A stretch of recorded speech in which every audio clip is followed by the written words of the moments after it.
Hello दोस्तों, मैं CB sir education achievers learning में आपको स्वागत करता हूं। तो जितने भी कंपटीशनर हैं railway, banking, SSC, staff selection के लिए या लेखापाल, अकाउंट ऑफिसर, ईपीएफओ, जो भी कंपटीशन है सारे से रिलेटेड क्वेश्चन मेरे पास मैं इकट्ठा करके रखा हूं और वह आपको प्रतियोगिता के लिए लाभदायी होगा। इसके लिए मैं टॉपिक बनाया, उपग्रहों की गति से शुरू कर रहा हूँ। आज की टॉपिक है उपग्रहों की गति है। तो अब हम क्वेश्चन नंबर 1 से चल रहे हैं। तो यानी कि उपग्रह के द्रव्यमान समान है, उपग्रहों की चाल समान है या उपग्रहों की गतिज ऊर्जा समान है, और डी में उपग्रहों का कोणीय संवेग समान है। तो इसमें उपग्रह के जो कोणीय संवेग हैं वह समान हैं, यानी कि किनके बारे में कौन सा आंसर इसका सही है तो आपको बताना होगा। और इसमें क्योंकि दो उपग्रह है, पृथ्वी के जो इर्द गिर्द एक ही वृत्तीय कक्षा में गतिशील है, गति कर रहा है, यानी कि वह मूवमेंट कर रहा है, तो वह जो है यानी कि वह तो उपग्रहों की चाल समान है, यानी कि बी नंबर इसका आंसर है। तो उपग्रहों की चाल समान है, उपग्रहों की चाल समान होने के कारण यह वृत्तीय कक्षा में गतिशील रहता है। अब क्वेश्चन नंबर 2 जो है, एक अंतरिक्ष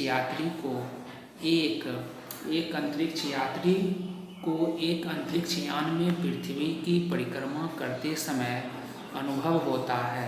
तो अंतरिक्ष यात्री को पृथ्वी की जो परिक्रमा होता है, यानी कि पृथ्वी की परिभ्रमण करती है, तो वह कैसा अनुभव करते हैं, यानी कि परिक्रमा करते समय अनुभव होता है, तो कैसा अनुभव होता है, किस ढंग से अनुभव होता है, किस वजह से अनुभव होता है, कम भार का, कुछ भी नहीं, अधिक भार का, भारहीनता का, क्या, यानी कि इसका जो है भारहीनता का वजह से यह अनुभव होता है। भारहीनता यानी कि मनुष्य का या कोई भी व्यक्ति का जो आज अंतरिक्ष यान में पृथ्वी की परिक्रमा करते समय उसका अनुभव होता है भारहीनता का।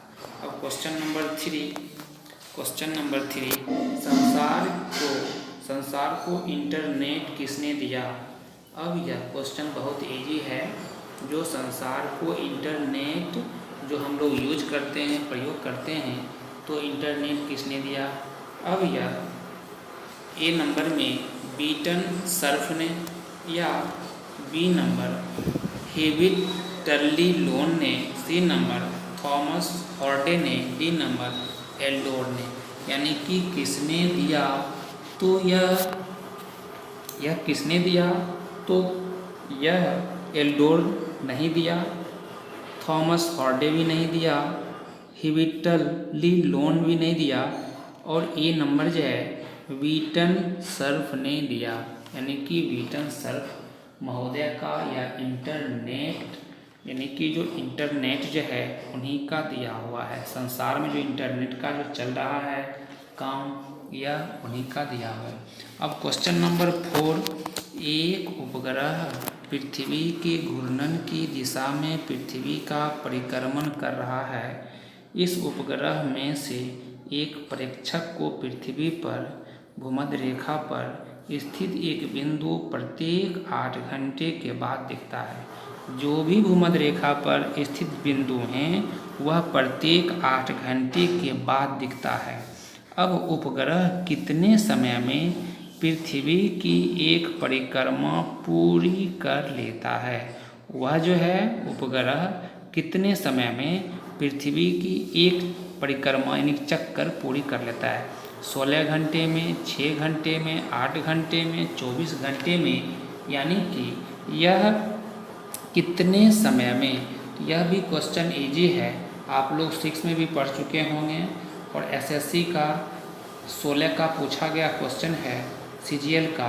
जो यह एक उपग्रह पृथ्वी के घूर्णन की दिशा में पृथ्वी का परिक्रमण कर रहा है, तो इस उपग्रह में से एक प्रेक्षक हैं को पृथ्वी पर भूमध्य रेखा पर स्थित एक बिंदु प्रत्येक 8 घंटे के बाद दिखता है। तो जो प्रत्येक एक बिंदु जो है 8 घंटे में एक बार दिखता है, उपग्रह कितने समय में पृथ्वी की एक परिक्रमा पूरी करते? 24 घंटे पहला, दूसरा 16 घंटे, तीसरा 8 घंटे, चौथा 6 घंटे, यानी कि कितने समय में करता है, यानी कि यह 16 घंटे में तय कर लेता है। परिक्रमा पूरी 16 घंटे में पूरी करता है। क्वेश्चन नंबर 5, 30 डिग्री पर जल से भरी एक बंद बोतल चंद्रमा पर ले जाई गई। अब कहता है 30 डिग्री पर जल से भरी एक बंद बोतल चंद्रमा पर ले जाई गई। यदि चंद्रमा की सतह पर बोतल की डॉट खोल दी जाए, चंद्रमा पर बोतल की डॉट खोल दी जाए तो क्या होगा? जल जम जाएगा, या जल उबलने लगेगा, या जल H2O में विघटित हो जाएगा, या डी नंबर कोई प्रभाव नहीं पड़ेगा। तो इसका क्या होगा? तो यह जो है यानी कि विघटित होगा, या क्या होगा, कम हो जाएगा, ज़्यादा हो जाएगा, यानी कि यह जल जो है उबलने लगेगा। बी नंबर जल उबलने लगेगा। अब क्वेश्चन नंबर 6, एक तुल्यकालिक रिले उपग्रह टीवी सिग्नल को परावर्तित करता है तथा संसार के एक कोने से दूसरे कोने तक टीवी कार्यक्रमों का संचार करता है, क्योंकि इसका जो है परिक्रमण काल, ये नंबर जो है, क्योंकि इसका परिक्रमण काल पृथ्वी के अपने अक्ष के परितः घूर्णन काल से अधिक होता है, या बी नंबर परिक्रमण काल पृथ्वी की अपनी अक्ष के परितः घूर्णन काल से अधिक कम होता है, या सी नंबर दिखा रहा है परिक्रमण काल पृथ्वी के अपनी अक्ष के परितः घूर्णन काल से बराबर है, या डी नंबर द्रव्यमान पृथ्वी के द्रव्यमान से कम होता है। यानी कि इसका क्या कारण है, क्योंकि क्या वजह है? क्योंकि कह रहा है तुल्यकालिका रिले उपग्रह टीवी सिग्नल जो होता है उसमें परावर्तित करता है। तो संसार के एक कोने में बैठकर, या संसार के एक कोने से दूसरे कोने तक टीवी कार्यक्रमों को या कार्यक्रमों को संचार करता है, एक जगह से दूसरे जगह ट्रांसमिटेड करता है, ट्रांसफ़र करता है। तो वह करता है, तो वह क्योंकि क्या वजह है, इसका क्या कारण है? तो यह वजह है परिक्रमण काल पृथ्वी के अपनी अक्ष के परितः घूर्णन काल से बराबर है, यानी सी नंबर जो है परिक्रमण काल पृथ्वी के अपने अक्ष के परितः घूर्णन काल के बराबर है। अब क्वेश्चन नंबर 7 की ओर चल रहे हैं। सही विकल्प चुनिए। यह इजी क्वेश्चन है, रेलवे ग्रुप डी का पूछा गया है, इजी क्वेश्चन है। सही विकल्प चुनिए। कक्षीय चाल बढ़ जाएगी, कक्षीय चाल घट जाएगी, परिक्रमण काल बढ़ जाएगा, परिक्रमण काल घट जाएगा। तो यह इजी क्वेश्चन है, इसका जवाब आप कमेंट बॉक्स में ज़रूर दें। तो इसमें से कौन सा होगा? कक्षीय चाल बढ़ेगा, घटेगा, या परिक्रमण काल बढ़ेगा या परिक्रमण काल घटेगा, कौन सा होगा? 7 का आंसर, इसका सही जवाब आप कमेंट बॉक्स में डालें और सब्सक्राइब भी करें, जिससे उत्साहित हो, उत्साह में वृद्धि हो। अब इसका आंसर 7 का बी नंबर कक्षीय चाल घट जाएगी। इसका बी नंबर कक्षीय चाल क्या होगी? घट जाएगी। बी नंबर कक्षीय चाल घट जाएगी। अब क्वेश्चन नंबर 8 है, बृहस्पति ग्रह की कक्षीय चाल क्या है? तो बृहस्पति ग्रह जो है इसकी कक्षीय चाल क्या है? तो अब वस्तुनिष्ठ इसमें भी 4 है। यह भी लेखापाल उत्तर प्रदेश 2016 का पूछा गया है। बृहस्पति ग्रह की कक्षीय चाल क्या है? तो पृथ्वी के कक्षीय चाल से अधिक या पृथ्वी के कक्षीय चाल से कम, पृथ्वी के कक्षीय चाल के बराबर, या डी नंबर में शून्य। तो शून्य तो होगा ही नहीं, तो पृथ्वी के कक्षीय चाल से अधिक और पृथ्वी की कक्षीय चाल से बराबर, तो बराबर भी नहीं होगा और अधिक भी नहीं होगा। तो होगा क्या? पृथ्वी के कक्षीय चाल से कम होगा, बी नंबर इसका आंसर पृथ्वी के कक्षीय चाल से कम। अब क्वेश्चन नंबर 9, चंद्रमा पर कोई वायुमंडल नहीं है। तो चंद्रमा पर कोई वायुमंडल नहीं है क्योंकि क्या वजह है? क्योंकि चंद्रमा पृथ्वी के निकट है इसलिए कोई वायुमंडल नहीं है, या क्योंकि पृथ्वी की परिक्रमा करता है चंद्रमा इसलिए वायुमंडल नहीं है, क्योंकि सूर्य से प्रकाश प्राप्त करता है इसलिए वायुमंडल नहीं है, क्योंकि गैस अणुओं का पलायन वेग के उनके वर्ग माध्य मूल वेग से कम होता है इसके वजह से नहीं है। तो किसकी वजह से, किसके कारण से चंद्रमा पर कोई वायुमंडल नहीं है? इसका जिम्मेदार कौन सा है? पृथ्वी के निकट होना, या पृथ्वी की परिक्रमा करना, या सूर्य से प्रकाश प्राप्त करना, या गैस अणुओं के पलायन वेग में माध्य मूल के वेग से कम होना।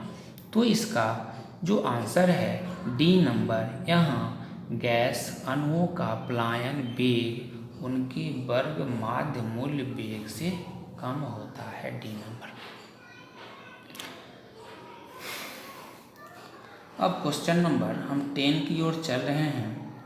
क्वेश्चन नंबर 10, एक मिसाइल पलायन वेग से कम वेग से छोड़ी गई है। तो कहता है कि मिसाइल है जो पलायन वेग से कम वेग से छोड़ी गई है, इसकी गतिज ऊर्जा तथा स्थितिज ऊर्जा का योग है। तो इसकी गतिज ऊर्जा स्थितिज ऊर्जा का योग है। तो कौन सा धनात्मक होगा ए नंबर में, या बी नंबर ऋणात्मक होगा, या सी नंबर शून्य होगा, या डी का धनात्मक या ऋणात्मक हो सकती है, जो इसके प्राथमिक वेग पर निर्भर करेगा। यानी कि इसका आंसर जो एक मिसाइल पलायन वेग से कम वेग से छोड़ी गई है, तो इसकी गतिज ऊर्जा है तथा स्थितिज ऊर्जा का योग क्या होगा, यानी इसका दोनों का योग क्या होगा। तो धनात्मक या ऋणात्मक, शून्य या धनात्मक ऋणात्मक हो सकती है, या प्राथमिक वेग पर निर्भर करेगा, कैसा हो सकता है, यानी कि यह ऋणात्मक होगा। क्या होगा? बी नंबर ऋणात्मक होगा। अब क्वेश्चन नंबर हम 11 की ओर चल रहे हैं, 11। इसमें एक कथन है, कथन ए और कथन आ। तो आपको पहले कथन ए समझना होगा, तो फिर आर को आपको फिर समझना होगा। पहले कथन ए को देख लें, तो फिर हम कथन आर की ओर चलेंगे। और इसमें भी 4 वस्तुनिष्ठ दिए गए हैं। अब हम बारीकी से इसे समझते हैं और देखते हैं। तो कथन ए, कृत्रिम उपग्रह हमेशा पृथ्वी दिशा में छोड़े जाते हैं। तो कृत्रिम उपग्रह हमेशा पृथ्वी दिशा में छोड़े जाते हैं, इसका क्या वजह है? ये कथन है। अब इसका हम दूसरा कथन चल रहे हैं, आर, पृथ्वी पूर्व से पश्चिम की ओर चक्कर लगाती है। तुमने पहले भी बोल दिया, कथन ए जो है कृत्रिम उपग्रह हमेशा दिशा में छोड़े जाते हैं। कथन ए हम बता रहे हैं कृत्रिम जो मेन मेड उपग्रह जो है, मेन मेड सैटेलाइट जिसको बोलते हैं, मेन मेड सैटेलाइट यानी कृत्रिम उपग्रह जो मनुष्य द्वारा बनाया गया है, मानव द्वारा, वह हमेशा पृथ्वी दिशा में छोड़े जाते हैं। और दूसरा कथन बता रहा है पृथ्वी पूर्व से पश्चिम की ओर चक्कर लगाती है और इसलिए उपग्रह को निकास वेग मिल जाता है। इसलिए जो है उपग्रह को उसका निकलने का वेग आसानी से मिल जाता है। तो अब हमें वस्तुनिष्ठ को देखना होगा, आप इस पर विचार करें। जो कथन ए, कथन आर, तो कथन ए सत्य है और आर असत्य है। बी नंबर में वस्तुनिष्ठ बता रहा है ए आर दोनों सत्य है, किंतु आर ए का सही स्पष्टीकरण नहीं है। यानी जो है आर ए का सही व्याख्या नहीं है।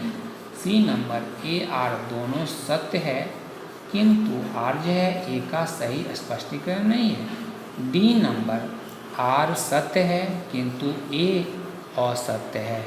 इसमें से कौन सा वस्तुनिष्ठ सही होगा जो दोनों कथन का पूरक हो जाएगा और दोनों कथन को स्पष्टकरण कर देगा? कौन सा वस्तुनिष्ठ इसमें होगा?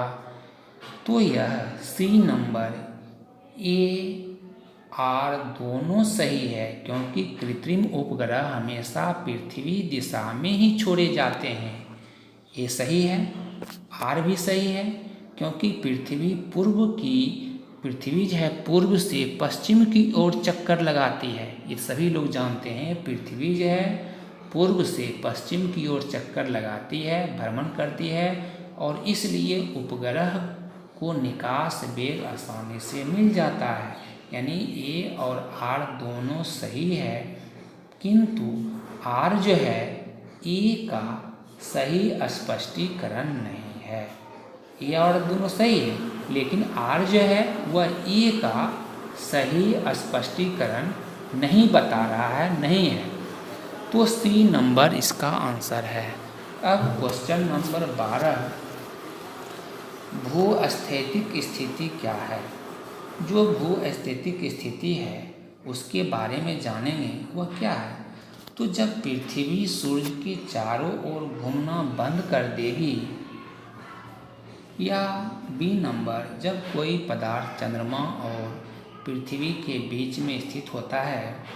सी नंबर जब कोई पदार्थ पृथ्वी के चारों ओर पृथ्वी के गति के समानुपाती उस गति से चलता है कि वह पृथ्वी पर स्थित किसी स्थान से निश्चित दूरी पर होती है। या डी नंबर जब पदार्थ पृथ्वी से एक निश्चित दूरी पर होता है तब होता है भूस्थैतिक स्थिति। यानी कि यह चार वस्तुनिष्ठ है और चारों जो है कुछ समान लग रहे हैं, तो आप इसे आसानी से यानी इजी तौर पर लें और इसे समझने की आशा करते हैं, जो प्रयास करेंगे, और इसका जवाब भी कमेंट बॉक्स में ज़रूर दें। अब यह 12 का जब सी नंबर जब कोई पदार्थ पृथ्वी के चारों ओर पृथ्वी की गति के समानुपाती उस गति से चलता है कि वह पृथ्वी पर स्थित किसी स्थान से निश्चित दूरी पर भूस्थैतिक स्थिति बना लेता है।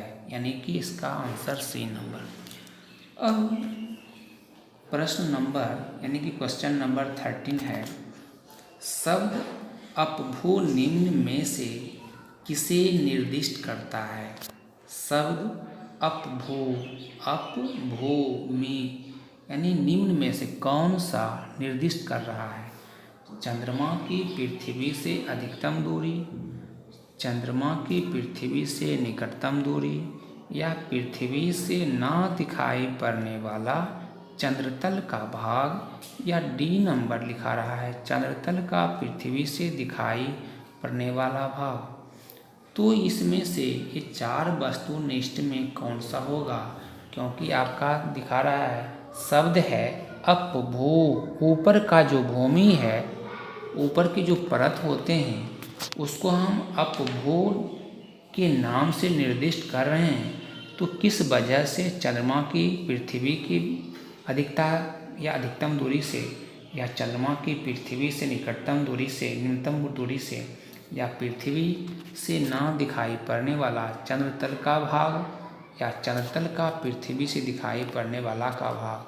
तो यह आसानी से इसका हम बोल सकते हैं चंद्रमा की पृथ्वी से अधिकतम दूरी को ही अपभू कहते हैं। अप मीन्स ऊंचा, ऊपर, और भू मीन्स यानी भूमि। तो चंद्रमा की पृथ्वी से अधिकतम दूरी को ही हम कहते हैं ये नंबर इसका है, जिसे हम अपभू शब्द के नाम से जानते हैं। चंद्रमा की पृथ्वी से अधिकतम दूरी को हम ऐसा शब्द जोड़े हैं जिसका नाम है अपभू। अब 40 नंबर का, चंद्रमा की कलाओं का आंशिक कारण क्या है? चंद्रमा की कलाओं का आंशिक कारण क्या है? चंद्रमा के रूप में परिवर्तन, चंद्रमा द्वारा पृथ्वी का परिक्रमण, चंद्रमा के गुरुत्व में परिवर्तन, या डी में चंद्रमा की परिक्रमण गति में परिवर्तन। तो चंद्रमा की जो कलाओं है, कला आर्ट, तो कलाओं का आंशिक कारण क्या है? परिवर्तन होना, या पृथ्वी का परिक्रमण करना, या गुरुत्व में परिवर्तन होना, या परिक्रमण गति में परिवर्तन होना। तो किसमें परिवर्तन या परिभ्रमण के वजह बना रहा है? तो यह हम चंद्रमा द्वारा पृथ्वी का परिक्रमण के वजह ले रहे हैं। बी नंबर, चंद्रमा द्वारा पृथ्वी का परिक्रमण यानी कि परिक्रमण के वजह से ले रहे हैं। 14 का, अब क्वेश्चन नंबर हम 15 की ओर चल रहे हैं। तो आप अब देखें क्वेश्चन नंबर 15 क्या कह रहा है। नीचे दिए हुए आरेखों में से, नीचे 4 आरेख दिया गया है, ए नंबर, बी, सी, डी। तो नीचे दिए हुए आरेखों में से कौन सा जो आरेख अंतरिक्ष में तुल्यकाली उपग्रह के पथ का अधिकतम सही निरूपण करता है? यह भी झारखंड जेपीएससी का पूछा गया क्वेश्चन है। 13 का, जो नीचे दिए हुए आरेखों में से कौन सा आरेख अंतरिक्ष में तुल्यकाली उपग्रह के पथ का अधिकतम सही निरूपण करता है? यानी कि अधिकतम जो तुल्यकाली है, ए है, बी है, सी है, या डी है। इसमें से कौन से आरेख, ए आरेख, बी आरेख, सी आरेख, डी आरेख, तो कौन सा आरेख है? यानी कि सी आरेख जो है, यानी कि सी आरेख यह तुल्यकाली उपग्रह पथ अधिकतम का निरूपण कर रहा है। अब क्वेश्चन नंबर 16 की ओर चल रहे हैं। ग्रहों या उपग्रहों के मार्ग को कहा जाता है? तो ग्रह हो या उपग्रह हो, ग्रह यानी कि पृथ्वी, शुक्र, बुध, मंगल, बृहस्पति, शनि, ये सारे ग्रह हैं। और जैसे उपग्रह में चंद्रमा है, ये तो नेचुरल है चंद्रमा, और जो भी उपग्रह हैं, तो ग्रहों या उपग्रहों के मार्ग को क्या कहा जाता है? जेट, अंतरिक्ष, ट्रैजेक्टरी, या जेनिथ। तो उसे हम क्या कहते हैं? तो यह क्वेश्चन भी इजी है। आप कह सकते हैं ग्रहों या उपग्रहों के मार्ग को ट्रैजेक्टरी कहते हैं। क्या कहते हैं? ट्रैजेक्टरी। सी नंबर इसका आंसर होगा। ये आसान है क्योंकि ग्रहों या उपग्रहों के मार्ग को हम ट्रैजेक्टरी के नाम से जानते हैं। अब 17 नंबर क्वेश्चन, किसी उपग्रह में किसी अंतरिक्ष यात्री द्वारा गिराया गया चम्मच। अब कोई भी उपग्रह है, जो कोई अंतरिक्ष यात्री हैं, उनके द्वारा गिराया गया चम्मच। अब वस्तुनिष्ठ नीचे 4 जो दिया गया है उसमें देखेंगे, ए नंबर फर्श पर गिर जाएगा, या अचल रहेगा, या उपग्रह की गति का अनुसरण करना रहेगा, या डी नंबर स्पर्श रेखीय दिशा में चला जाएगा। तो कौन होगा? यह इसमें से 4 है। फर्श पर गिरेगा, अचल रहेगा, उपग्रह गति का अनुसरण करेगा, या फर्श रेखीय दिशा में चला जाएगा। तो उपग्रह की गति का अनुसरण करना, उपग्रह की जो गति का अनुसरण करेगा, तो यह क्वेश्चन का जो आंसर है सी नंबर हुआ। अब क्वेश्चन नंबर 18 की ओर हम चल रहे हैं। यह भी पूछा गया है राजस्थान स्टाफ सिलेक्शन कमीशन से 2015 में दूरसंचार प्रसारण हेतु प्रयुक्त उपग्रहों को भू अप्रगामी कक्षा में रखा जाता है। एक उपग्रह ऐसी कक्षा में तब होता है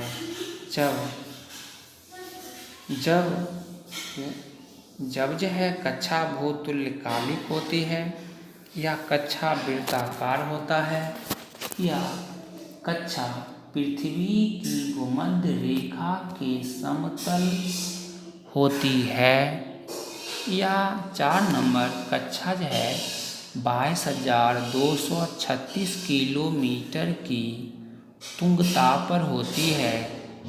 तो किसमें होती है?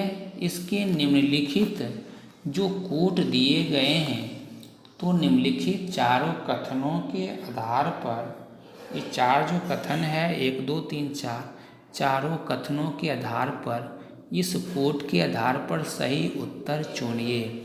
तो ए नंबर केवल 1 2 3 होगा, बी नंबर 1 3 4 होगा, सी नंबर 1 2 3 और 4 होगा, डी नंबर इसमें से कुछ नहीं होगा। तो इसका 18 का कौन सा होगा, आप कमेंट बॉक्स में जवाब ज़रूर दें, और जिससे मैं देखकर उत्साहित रहूँगा। अब यह 18 का ए नंबर केवल 1 2 और 3 होगा। 1 में कक्षा भूतल्यकालिक होती है, 2 नंबर कक्षा वृत्ताकार होता है, 3 नंबर कक्षा पृथ्वी की भूमध्य रेखा के समतल होती है। यानी कि 1 2 3, यानी कि ए नंबर इसका आंसर होगा 1 2 और 3। अब क्वेश्चन नंबर 19 की ओर चल रहे हैं। पृथ्वी के चारों ओर परिक्रमा कर रहा कृत्रिम उपग्रह इसलिए पृथ्वी पर नीचे नहीं गिरता क्योंकि पृथ्वी का आकर्षण क्या है? तो आकर्षण जो है, एट्रैक्शन जो है, उतनी दूरी पर अस्तित्वहीन होता है, या चंद्रमा के आकर्षण से निष्क्रिय हो जाता है, या उसकी जो नियमित चाल के लिए आवश्यक गति प्रदान करता है, या डी नंबर उसकी गति के लिए आवश्यक त्वरण प्रदान करता है। तो यह जो है आकर्षण जो होती है, इसका आंसर ये होगा क्योंकि उतनी दूरी पर अस्तित्वहीन होता है, क्योंकि वह जो है इतनी दूरी है जो उसकी जो दूरी अस्तित्वहीन हो जाने के वजह से, यानी कि पृथ्वी पर नीचे नहीं गिरता है, क्योंकि यह आकर्षण जो है अस्तित्वहीन हो जाता है। एट्रैक्शन जो है, ग्रेविटेशनल एट्रैक्शन, वो अस्तित्वहीन हो जाता है, जो पृथ्वी पर वह आकर्षित नहीं हो पाता, खींच नहीं पाता है, इसलिए वह आसानी से ऊपर ही रह जाते हैं, परिक्रमा ही करते रह जाते हैं। अब हम क्वेश्चन नंबर 20 की ओर चलते हैं। क्वेश्चन नंबर 20,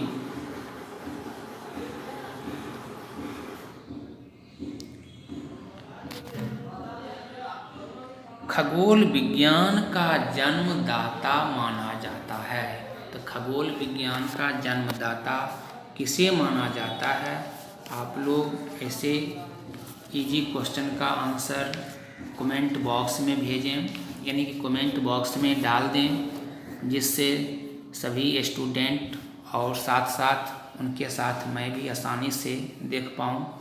तो भारत किया, चीन किया, या फ्रांस किया, या बेबीलोन किया, यानी कि मेसोपोटामिया बेबीलोन ने किया, खगोल विज्ञान का माना जाता है जन्मदाता मेसोपोटामिया बेबीलोन है।